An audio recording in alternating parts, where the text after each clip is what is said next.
Hello বন্ধুরা, অনেকে একটা কমন প্রশ্ন করে থাকেন যে ভাই আমি তো অটো গাড়ির গিয়ারই চেঞ্জ করতে পারতেছি না, পার্কিং থেকে গিয়ার রিভার্সে বা ডিতে ড্রাইভে শিফট করতে পারতেছি না।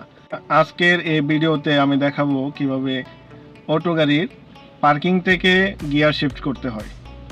কথা না বাড়িয়ে চলুন আপনাদের দেখাই।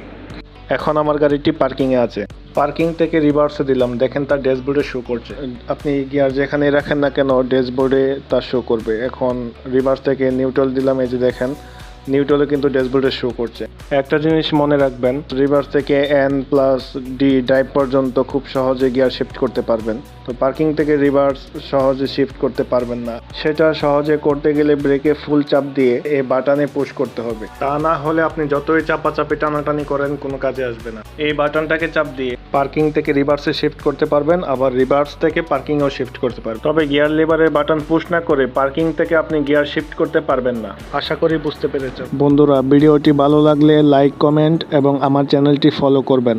এমন ভিডিও আরও পেতে চাইলে কমেন্ট করে জানাবেন। ধন্যবাদ।